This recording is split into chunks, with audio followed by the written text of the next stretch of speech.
अगर दिया लगाने जा रहे हो, बाती लगाई है आपने मंदिर के अंदर, तो कुछ देर देखिए, कुछ देर स्मरण करिए। हमारे यहाँ तो यहां तक कहा गया है कि किसी मुर्दे को अगर जलाया भी जाता है तो कपाल क्रिया तक रुकना पड़ता है कि थोड़ा रुकिए, कोई पीछे से आकर कुछ कर ना जाए। दीप जलाए, थोड़ी देर रुकिए। और दीप का भी नियम है हमारा, दीप का भी नियम।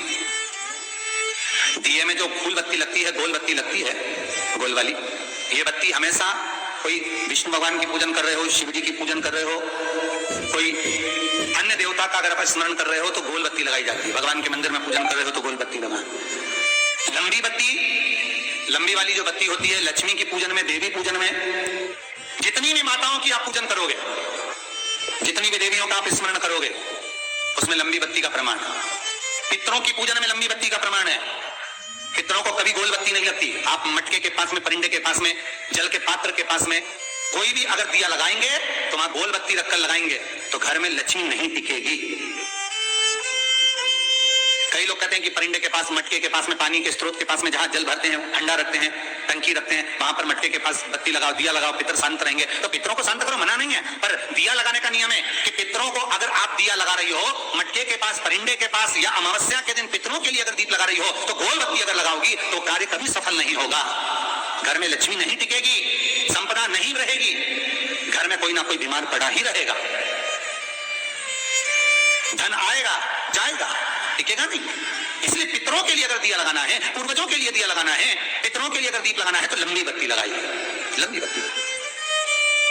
महाराज, लंबी बत्ती का प्रमाण हमारे यहां शास्त्र का, गोल बत्ती का प्रमाण। और सुंदर चरित्र कहा, यदि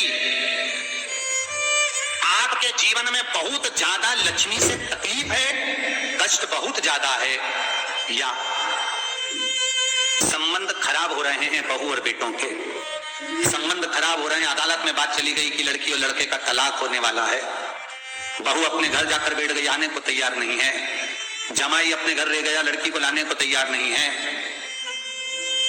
सास बहू में आपस में तनमन चल रही है, प्रेम बिल्कुल नहीं है, या लक्ष्मी आती ही नहीं, बहुत कष्ट है, जमीन जायदाद पड़ी बिक नहीं रही, तो एक काम करना, इतना दुख अगर आपके जीवन में है तो कार्तिक के महीने तक रुको, और कार्तिक का महीना आए, त्रयोदशी तिथि आए, कोई सा भी हो, सोमवार, रविवार, मंगल, बुध, कोई सी भी त्रयोदशी, प्रदोष, कोई सी भी प्रदोष तिथि आए, उस दिन तुलसी की लकड़ी, पहले से तुलसी आपके घर में अगर सूखी हो, तुलसी सूख गई हो तो उसकी जो लकड़ी होती है, उस लकड़ी का 7 लकड़ी का बंडल बनाकर दीप बना लो।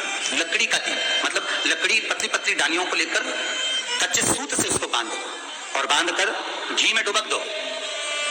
कार्तिक के महीने में शुक्ल पक्ष की त्रयोदशी तिथि जब आए, प्रदोष का जब व्रत आए, उस दिन भगवान के मंदिर में, शिव मंदिर में नहीं, भगवान किसी भी देवता के मंदिर में, विष्णु के मंदिर में, नारायण के मंदिर में, कृष्ण मंदिर में, राम मंदिर में, किसी भी मंदिर में, मंदिर ना हो तो अपने घर के मंदिर में शाम के समय पर उस तुलसी की लकड़ी का दीप, दिया भरकर उसमें घी डालकर जो दीप प्रकट कर देता है, जला देता है, दीप को प्रज्वलित कर देता है, उसके घर में कभी संपदा की कमी नहीं होती। महाराज, विष्णु पुराण में स्पष्ट लिखा है।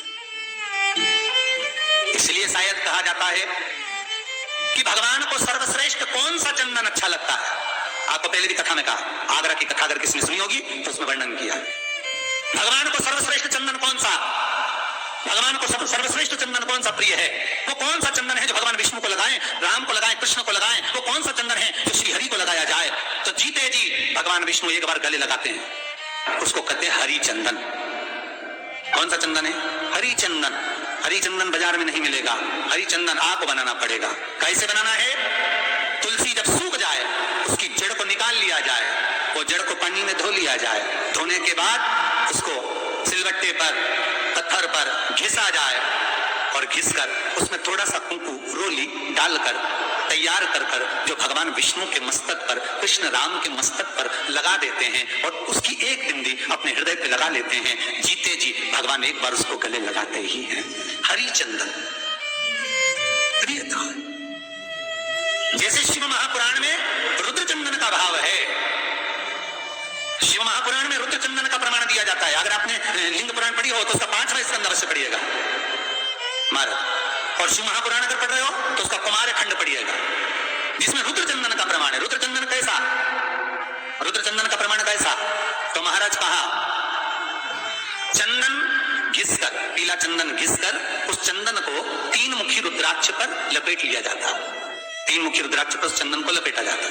लपेटोगे उसके बाद उसको सब गोल करोगे तो एकदम चिकना हो जाएगा, एकदम चिकना, ठीक है, एकदम चिकना हो जाएगा।